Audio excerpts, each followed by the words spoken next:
3월 24일 수요일 아침입니다. 오늘 하루도 하나님과 동행하시는 복된 하루 되시기를 바랍니다. 오늘 하나님께서 우리에게 주시는 말씀은 누가복음 21장 27절과 28절 2절 말씀입니다. 그때 사람들이 인자가 구름을 타고 능력과 큰 영광으로 오는 것을 보리라. 이런 일이 되기를 시작하거든 일어나 머리를 들라. 너희 속량이 가까웠느니라 하시더라. 아멘. 오늘 함께 읽은 말씀은 어제 본문 누가복음 21장 5절부터 내일 본문인 21장 38절까지 해서 다루고 있는 성전 멸망에 관한 말씀의 문맥 안에 속해 있는 말씀입니다. 전통적으로 많은 성서학자들은 오늘 본문의 말씀을 세상 끝에 예수님의 재림에 관련된 말씀으로 해석해 왔습니다. 그러나 그렇게 해석하게 될 때 부딪히게 되는 문제가 있습니다. 누가복음의 전체적인 문맥에서 볼 때 누가복음 12장 35절 이하에서 예수님께서 말세에 관한 교훈을 주고 계시는데 여기에서 예수님은 그 때와 시기를 알 수 없기 때문에 깨어 기다리라는 교훈을 주고 계십니다. 그런데 오늘 우리가 읽은 말씀과 내일 본문의 말씀을 우리가 보게 되면 마치 징조를 통해서 우리가 그 때를 알 수 있는 것 같이 말씀하고 계시는 것을 우리가 발견하게 됩니다. 여러분, 도대체 어떤 말씀이 맞는 말씀일까요? 성경의 전체적인 문맥에서 보게 될 때 말세의 때와 시기를 알 수 없기 때문에 깨어 있어야 한다는 누가복음 12장 35절 이하의 교훈이 더 적절한 것으로 보여집니다. 여러분, 그렇다면 오늘 본문을 우리는 어떻게 이해해야 할까요? 다른 해석을 지지하는 성경학자들은 지금 예수님께서 하시는 모든 말씀들이 세상 끝을 가리키는 말씀이 아니라 예루살렘 성전의 멸망을 가리키고 있는 말씀으로만 이해되어야 한다고 주장합니다. 저는 이 해석에 동의합니다. 왜냐하면 문맥적으로 봤을 때 앞에서도 말씀드렸듯이 오늘 본문은 누가복음 21장 5절 이하부터 계속되는 예루살렘 성전의 멸망에 대한 예수님의 말씀의 그 문맥 안에 포함되어져 있는 말씀이기 때문입니다. 그렇지만 이렇게 질문하시는 분이 있을 것 같습니다. 오늘 본문 27절의 말씀은 마치 예수님의 재림의 모습을 우리들에게 보여주고 있는 것 같다고요. 27절의 말씀은 이렇게 이야기합니다. 그때 사람들이 인자가 구름을 타고 능력과 큰 영광으로 오는 것을 보리라.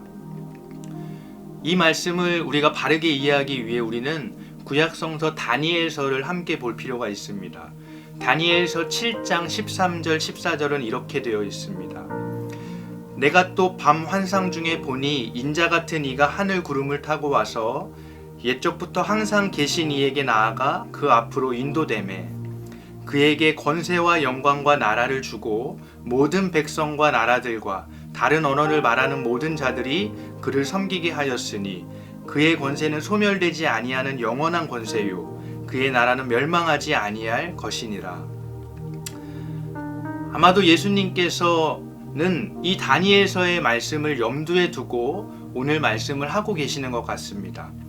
그렇다고 한다면 다니엘서의 이 말씀의 의미를 우리가 먼저 살펴보아야 합니다. 다니엘서의 이 말씀에서 인자의 오심은 인자가 땅으로 오는 것을 말하지 않습니다.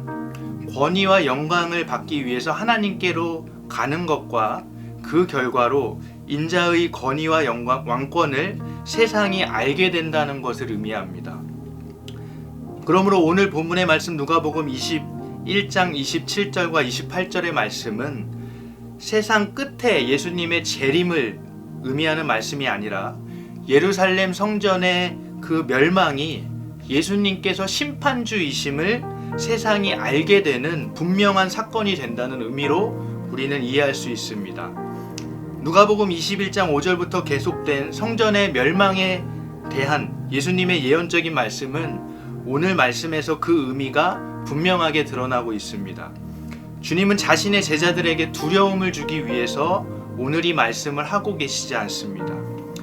우리에게 세상 끝에 이런 일들이 있기 때문에 두려워하라고 이 말씀을 하고 있지 않습니다.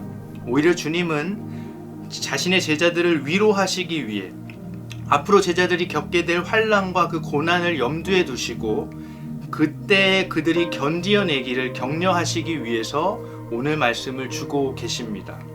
오늘 본문 28절은 이렇게 말합니다.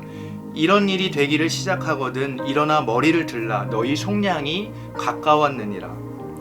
예수님의 말씀대로 예루살렘 성전은 AD 70년 로마의 티투스 장군에 의해서 불에 타 멸망했습니다.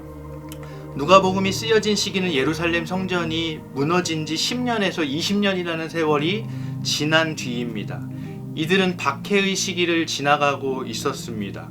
여러분, 이 말씀이 예루살렘 성전의 멸망에 관한 이 예수님의 말씀이 그들에게 얼마나 큰 위로가 되었을까요? 사랑하는 성도 여러분, 한편으로 오늘 말씀을 쓴 누가는 앞으로 예수를 믿게 될 이들도 오늘 말씀을 통해서 위로받기를 원했을 것입니다. 예수님은 심판주로 하나님의 아들로 인정되신 분임을 오늘 말씀은 선포하고 있습니다. 오늘 우리는 이 예수님을 우리들의 구주로 또 심판주로 고백하고 있습니까? 성전 멸망에 대한 예수님의 말씀의 교훈은 결국 종교 생활이 겉으로 드러나는 외식과 교만에 빠지기가 너무나도 쉽다는 것이었습니다. 겉으로만 번지르르 하고 하나님의 마음을 잃어버린 서기관들과 유대교의 모습을 보면서 혹시 나는 괜찮다고 생각하고 있지는 않습니까? 성경은 오늘 예수를 믿는 우리 한 사람 한 사람이 성전이라고 말합니다. 성전된 나는 오늘 어떤 삶을 살아가고 있습니까? 나의 삶에 강도 만난 이웃에게 자신의 시간과 재물을 나누어 주었던 사마리아인과 같은 그런 나눔의 향기가 있습니까? 그렇지 않다고 한다면 오늘 우리는 모두 새로워져야만 합니다.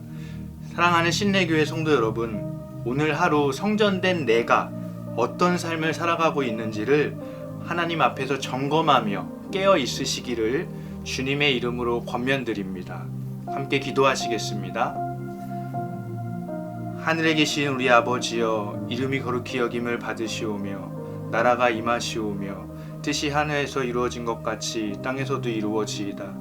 오늘 우리에게 일용할 양식을 주시옵고 우리가 우리에게 죄 지은 자를 사하여 준 것 같이 우리 죄를 사하여 주시옵고 우리를 시험에 들게 하지 마시옵고 다만 악에서 구하시옵소서. 나라와 권세와 영광이 아버지께 영원히 있사옵나이다. 아멘.